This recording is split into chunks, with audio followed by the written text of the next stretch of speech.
I would kindly ask to come on stage Mr. Kermo Mägi, Spatial Plans Database Product Owner at the Estonian Ministry of Finance. Please, applause.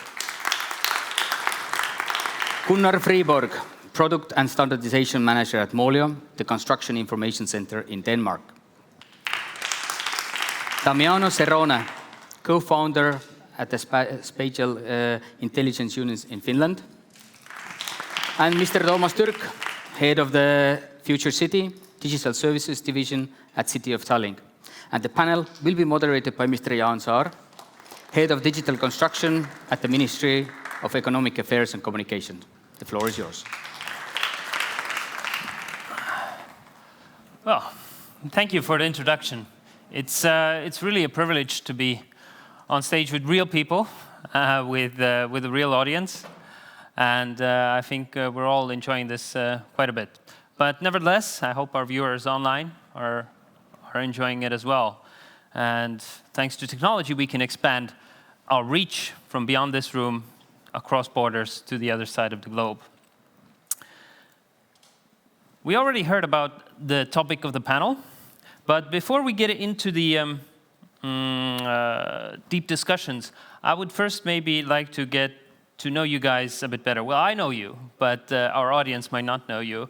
For example, Kermo, can you give us a brief description about ongoing developments at the Ministry of Finance regarding the planning registry?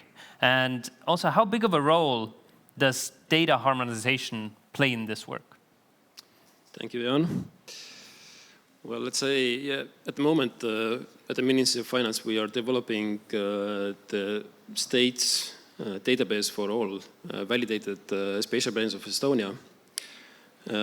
This is what we are doing, but I would like to also say why we are doing it. At the moment, we don't have any, let's say, every municipality has their own information system, and many of them don't have any system at all. So it takes a lot of time for the citizens to get the spatial data.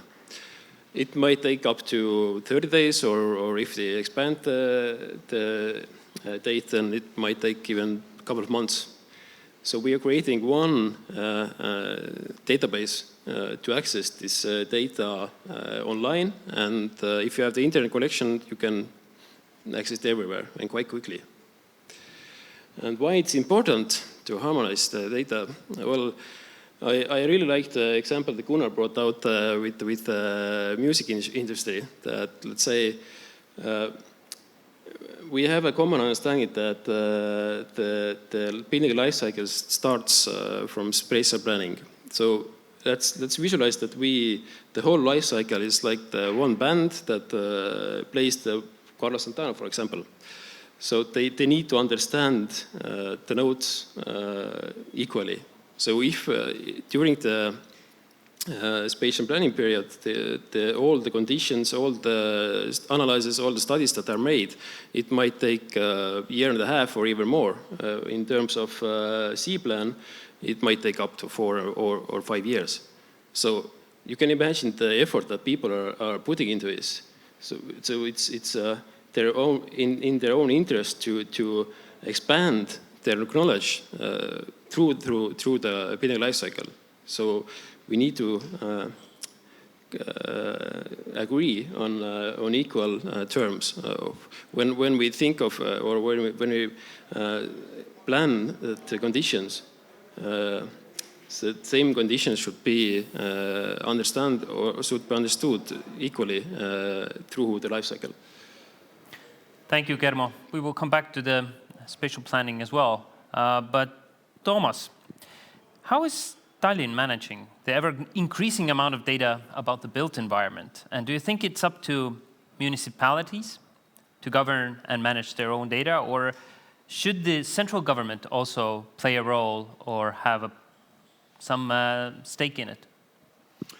Yes, from the city level, of course, we generate a lot of amounts of data. And the cities are a combination of public sector and, of course, private sector. So there is a good cooperation with a national government level, but at the same time we have to see that cities are very livable, so they are very live. There is a new data generated from each stakeholder, the ones who live in cities, the ones who build the city, the ones actually to visit the city. And if we talk about, for example, this construction data, then of course we have something in common, because we really use the interoperability, which is a really important topic of this event and all the things that we do here in Estonia, in Tallinn. And at the same time, we need some more details. And especially in our detailed planning processes, there are demands which cannot be supported 100% from national level. So that's why the city is developing also the information systems and also developing the processes to accept all these permissions, all this construction process related bureaucracy. So there are some details that can be handled only on city level. And this is, let's say, a good cooperation, which is good. Yeah, I would second that. We're at the Ministry of Economic Affairs and Communications. We are managing the building registry, which is a national system, but we do this in close cooperation with municipalities, Tallinn being the biggest municipality. And we have a lot of developments like bringing in BIM models to the whole process of building permits. And this we're hoping to pilot already this year with Tallinn. So yeah, cooperation is great. Damiano, tell us a bit about your work at Spin Unit and how you use national big data and thick data, as you say, to work with cities and ministries. Oh, yeah, it's been a pleasure, actually. So we've been, we started with the Ministry of Finance about 2 years ago, and now with Ministry of Economy, in the process of bringing, kind of starting from big data, so kind of taking all this wealth of knowledge to understand what are the patterns, what are the trends, but then kind of with big data we can clearly kind of see patterns and, well, let's say formulate better questions.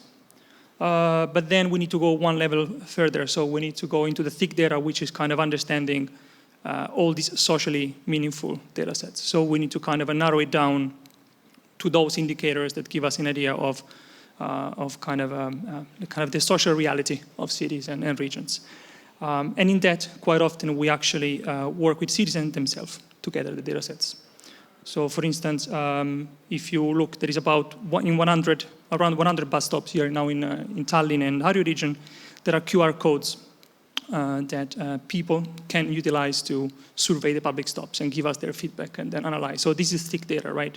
With the big data, we know where all the stops are and how they perform.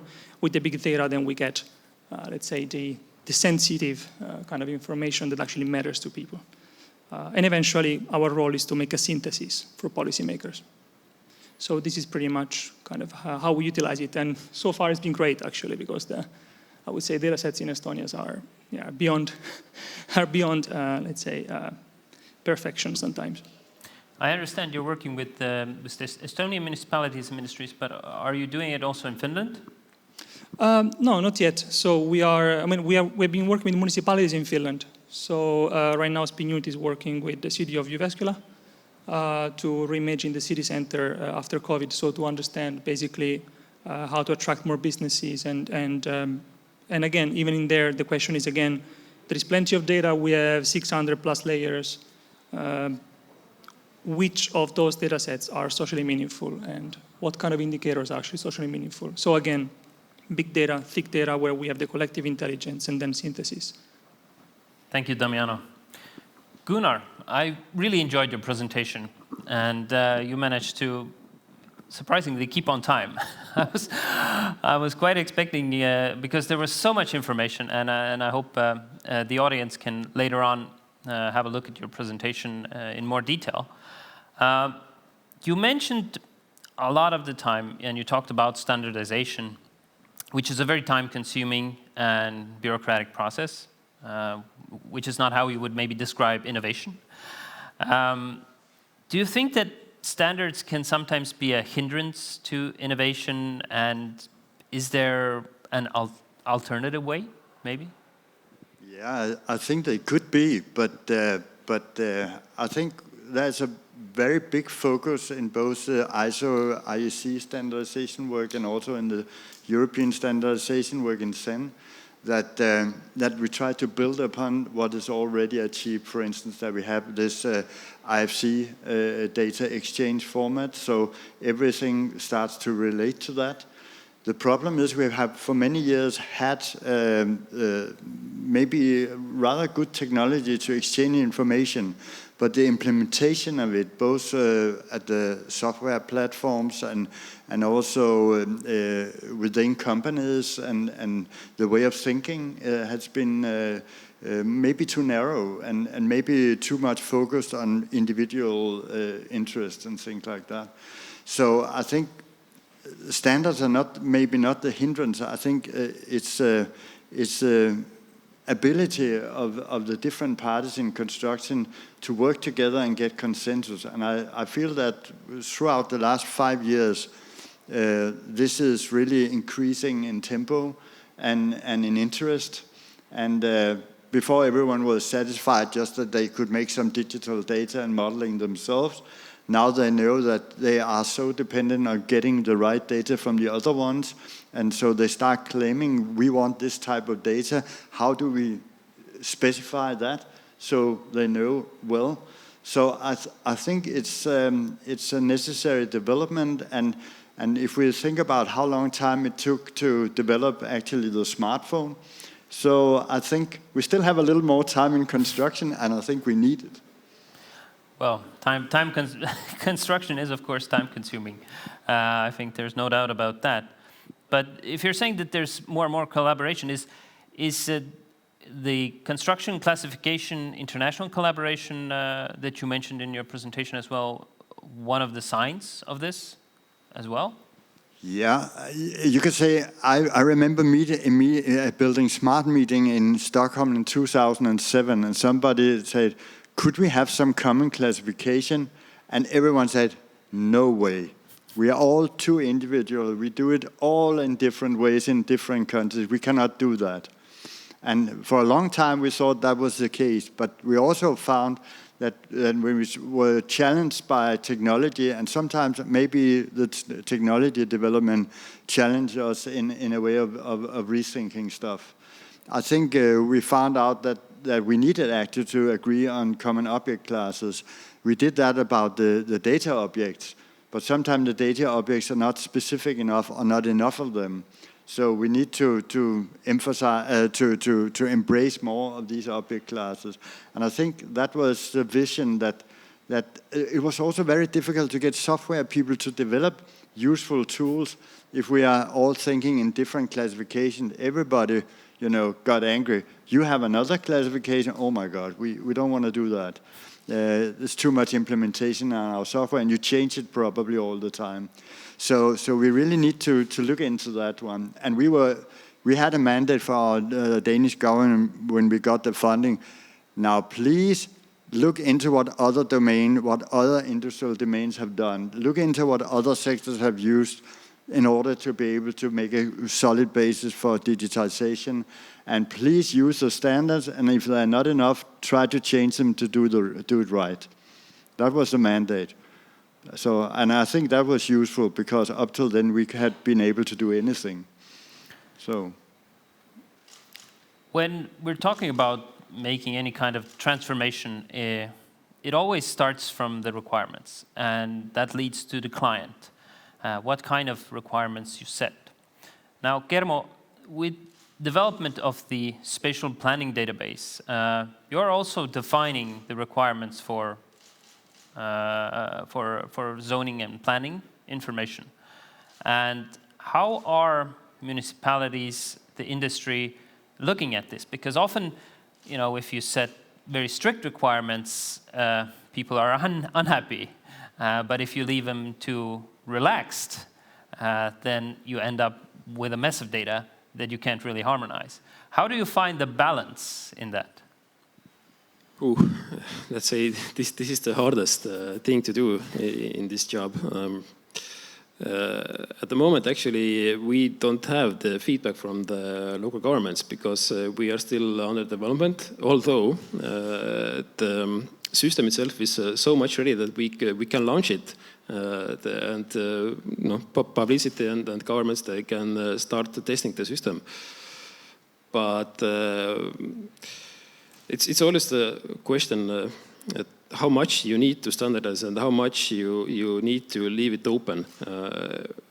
We have to agree all through the life cycle which data we need to standardize, which have to be strictly standardized, and there's also a possibility when you strictly standardize some data or some data fields, you can also leave it dynamically open. There are some technical issues that you can that we can think of. But to get the actual feedback, I think next year I can answer them more precisely. Thank you, Thomas. How would you answer from Tallinn's point of view? The same question. I mean, you're setting also a lot of requirements. You're managing permits, approvals, etc. How do you find the balance? I guess today is the most important question to solve is how to provide usability, so the usability of services, because as a municipality, as a government institution, you can always talk about there is a law, there is a process, there is a regulation, but from the user perspective, this should be different. So that's why, for example, Tallinn joined a couple of years ago Bloomberg Philanthropies project where we developed our new detailed planning register. So the whole process was taken into pieces to put back together. When we talk about this usage of national regulations and national information systems, of course, we have to find that what is there for our users, so how we can make it more simple to present that, so how to integrate it into our processes. So I guess that there is no such a simple answer that what is also from the usability view, how to we can make it very simple, like in one process, but there is also the way that we can learn from other cities, and also that we can do is that we can take into account that there are so many good examples. There is also the timelines, which makes improvement more important. So, and one more important topic about this managing this data in general is also that we have to consider that there is a life cycle in construction. So how to extend these processes, because when the user is, let's say, having this detailed plan in process, then of course you need to consider what other data you need to combine there, what other stakeholders you need to involve, so how you keep the life cycle of this data in one, let's say, in one flow. So, yeah. And we will give feedback to the National Register, definitely. Mm-hmm. Oh, again, that's a perfect example of collaboration on the local government and the central government level. And yeah, but Damiano, I have a question for you, since you are dealing with a lot with big data and large data sets and crunching a lot of numbers. And at the same time, we're also talking about, standardization, of making it human readable, understandable, harmonized, and at some point it gets very, very complex. And as Gunnar pointed out in the end of his presentation, complexity can solve the problem of complexity, actually. Do you think that there will be, in the near future, a way to solve it through AI or machine learning, so that, it doesn't matter how we classify this or that object? As humans, we can more or less say, well, that's a window, that's a door, and yeah, well, that's maybe a supporting beam or whatever. When can machines do that? Maybe we can have the machine do it for us, and we don't have to spend all this time in figuring out a common language. Do you think it's coming? Well, it's inevitable, I think. But there is going to be kind of, I would say, a choice that somebody will make. Do I want to use it or not? Why I say that is because clearly AI is already helping us to make sense of data sets. We've been playing with it. But at the end of the day, is kind of, I would say it becomes almost kind of a social choice. Like, do we actually want, do we want to have AI as a driver of our social and kind of economic development of our cities? Or do we want to have a debate? Do we want to have co-creation and so on? So kind of AI, yes, is a tool to make sense of data, but I would still say that socially we form the questions that become meaningful. So what I mean is that eventually we need to try to kind of figure out of this mess of a data set, which are the ones that are meaningful for us. Because quite likely we might not get that answer from an AI. But what is very useful is in, let's say, finding patterns. So for that, it's still extremely useful. And I would say it's almost impossible to be without it. But again, I would use it to form the questions, not to answer them. So it could be rather kind of a tricky place to be. Okay, thank you. Gunnar, you probably get that question quite often. I mean, if yes, people get overwhelmed by the complexity of classification. I think from talking with people interested in the semantic web and the linked data, I get told all the time by people who have been diving into that if they don't have some kind of meaningful data to work with, it's very difficult to do good linked data and very good semantic web. I was told by web people that doing semantic web, it's so nice having an ontology, makes things so much easier. So you could say, when you get more advanced, you could skip the classification codes and just have the terms and the definitions of being an ontology and work with that. And I think that would be okay. Right now, we have the need for having some kind of machine-readable code that can really group things in different ways and be able to make the queries right. So I think we are in a very long transition period. But every time I talk about this with people with semantic web and linked data, say, this is a long-term development. This is for the future. And we need something right now, together with the modeling tools. We need something to actually be able to show meaningful data in a context. So I think, yeah, probably in the future, but right now, we really need to do something. And I think the parts of this will also be able to be used for future development for AI, semantic web, linked data, so on. Thank you, Gunnar. Now I'd like to shift the discussion maybe a little bit from maybe the technical aspect of making sense of the data and classification, etc., to more maybe human concerns about privacy and data security. Now, Thomas, you're in Tallinn dealing with a lot of data. You have lots of sensors in the city as well. How do you address the concerns related to privacy and security of this data? Yes, there are so many sensors, cameras, etc., available in a city environment, in every city, I guess.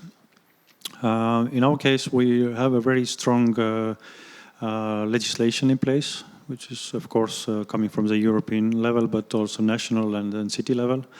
And there is also the data protection officer that is in place in the city. So first you need to have the agreement or the consensus on how to set up the system so it cannot affect any of the people who might be interested in this data or actually see it as a concern. But from the city perspective, it's more the more I like the expression that colleagues here said about the meaningful data. So you can collect so many information on videos, audio, sensors, tracking, etc., but what you will actually do with that data? So what is the use of this data? And for example, talking about this construction and buildings data, where we also have sensors, there is a very important topic. So how to reduce the cost of maintaining the cities, how also to make it more livable. So the indoor climate is very important, especially nowadays. And if we have such, let's say, good examples in place, for example, this indoor climate, then of course you can leverage that. So you can use it in other buildings, and you can recommend that as a good tool. And yeah, so I guess the most important question is what you actually can get out of this data if you have all this sensors and stuff in a city environment. In the ministry, we are also developing the e-construction platform with the aim of connecting both data and services throughout the building lifecycle. And we've also stumbled across questions, issues about data security, privacy, especially when we're talking about underground, the utility networks, etc. But what we try to do is we try to detach these concerns or issues about data privacy from the built environment. Because in my view, data about the built environment is very different from data related to a person, let's say on a social account, online, etc., what they're doing, behavior, etc.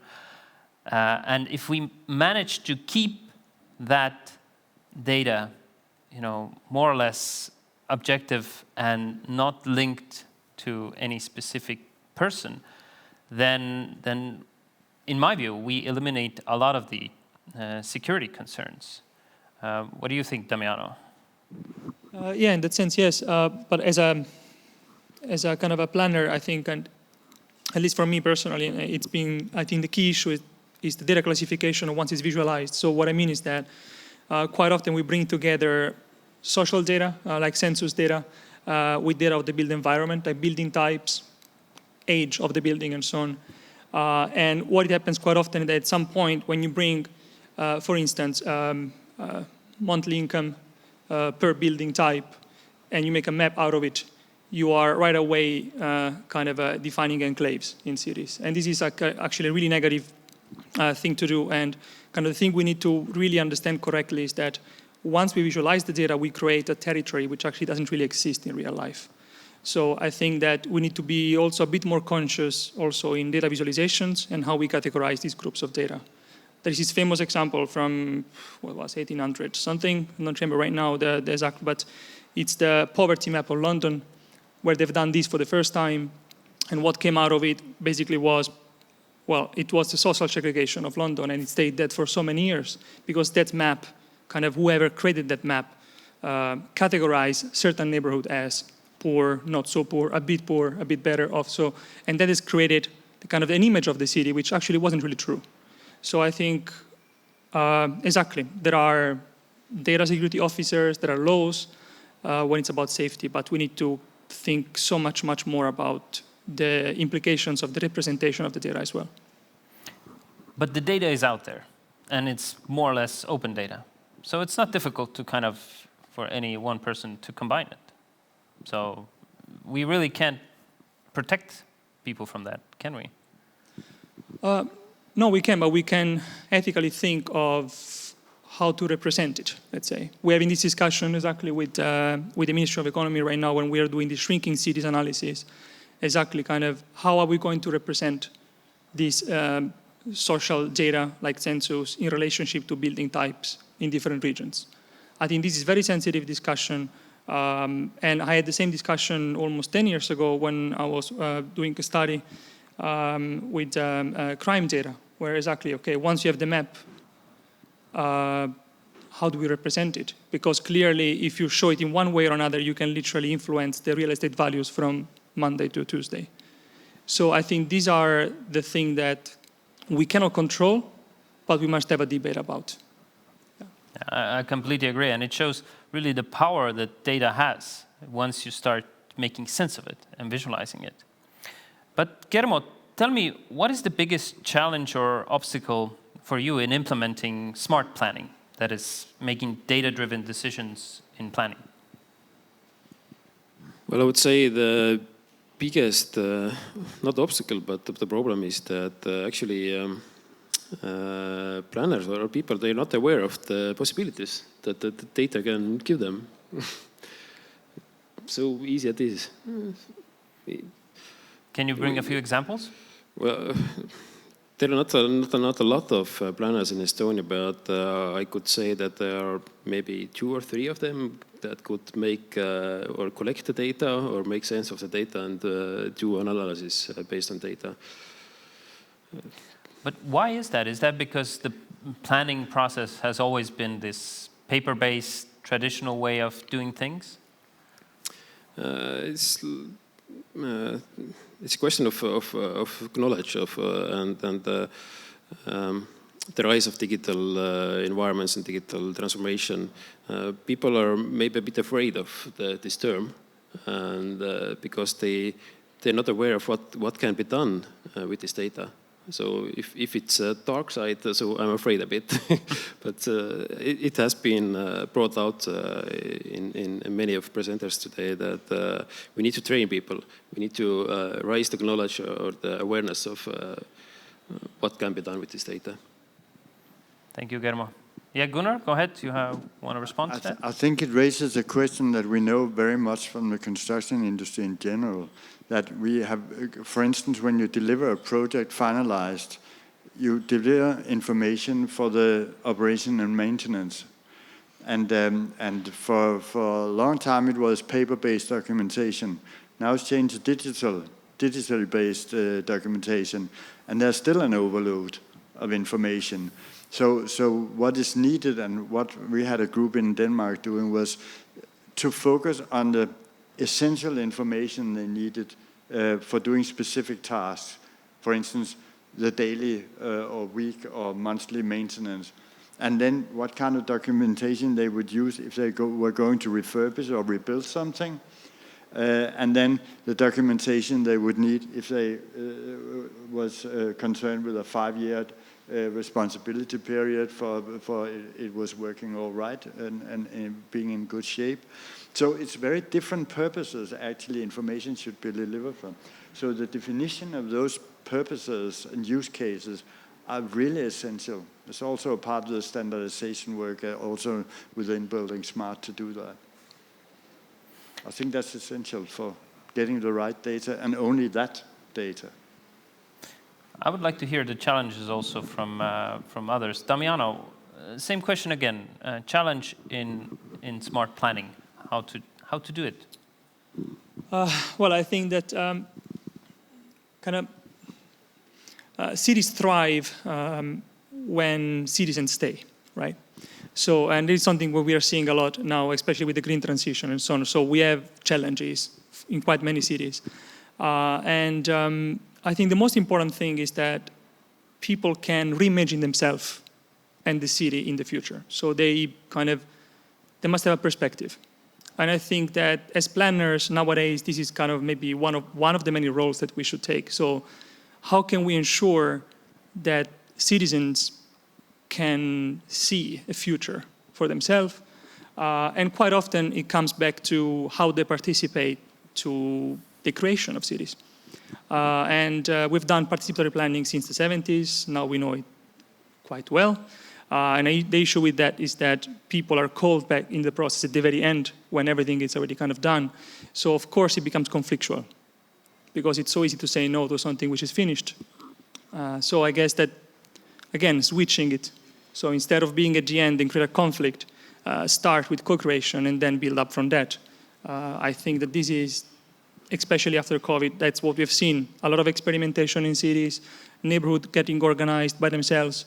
So how do we retain now? What kind of a normative we can utilize to retain those experiments that worked well? Because people have done this kind of for us and for free. So then now let's get those best ideas and implement them. I think this is going to be super important. Thank you. And Thomas, your challenges in Tallinn? Definitely, it's about the communication. So if people are talking to each other, the imagination of the future, what was pointed out well, so people just don't see what is the future like. So they just look at this, what they see on screen or paper. But it's also that the training, understanding of what are the possibilities, and all these good examples showing that there can be a change, and also from the official's point of view, it's also important to take the processes as a spiral. So you go on the next level. So you learn what you have done, Maybe sort of should be like kind of a feedback process in place as well when doing something. So you can do it better, you can improve. And coming back to communication, definitely. So more open you are, more information you provide, the better results you get, actually. Very true. It's all about communication, isn't it?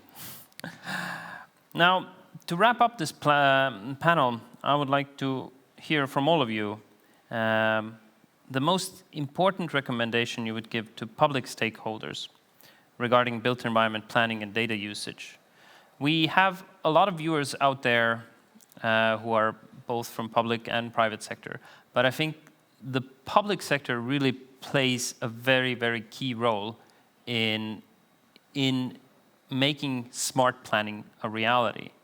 And I would like to hear from all of you, what would be the takeaway, or what would you recommend to others in your position, if you're in public sector or in government or municipalities? Starting with you, Germo, please. What would be your one recommendation? Well, as I mentioned before, the standardization is the hardest part of the job that we are doing. So my message is let's be not afraid of using data. This is not like we have seen in Terminator movie that some artificial intelligence comes and takes over. So let's be not afraid. Thank you. Thank you, Germo. Gunnar, your recommendation. Yeah, well, we have had these ICT requirements since 2007, and I think it took between 3 and 5 years before public clients actually realized what kind of data and how they wanted to do them. They are much more conscious about that now. So it's a maturity process. So I say try to focus on the different purposes and uses you will have for those data, and only ask for those. Don't ask for all, because all is not useful. So, in other words, to make it clear what you need and ask for only what you need. Yes. Thank you. Damiano, your recommendation. Take away. Yeah, well, it's a hard one, but I would say borrow a bit less and maybe kind of innovate a bit more. So, for instance, if we all have heard now in urban planning, 15-minute city, it might work in Paris, but let's see what works in Tallinn and scale that up. So, kind of the idea, instead of borrow a lot, we can get inspired, of course, but there is plenty of ideas locally that can be sort of can be given a push and create local innovation that is meaningful for a city. So, yeah, borrow a bit less and innovate a bit more. Could work. So start from small and go and scale up from there. Because we already know that works. Like if something already works locally, then instead of trying to replace it with something else from abroad, try to kind of help that out, right? So you would do with a child sometimes as well. Thank you. Thomas? Openness. So how to have more open data, how to open your interaction with all the stakeholders. So, and scaling up, showing what is good there already in place, how to scale it. So it comes up with a communication openness. So that's my recommendation. Thank you, Thomas. So to summarize, key takeaways for our audience when we talk about smart planning, making use of data in developing the built environment, our whole living environment, is don't be afraid. Ask for only what you need. Start locally, innovate, scale it up, and be open about it. And from my side, I would just add collaboration to as the last point, and definitely talk to others. So with that, I thank you for coming to our panel, gentlemen, and I hand it over to our moderator. Thank you all. Thank you. Big applause, please.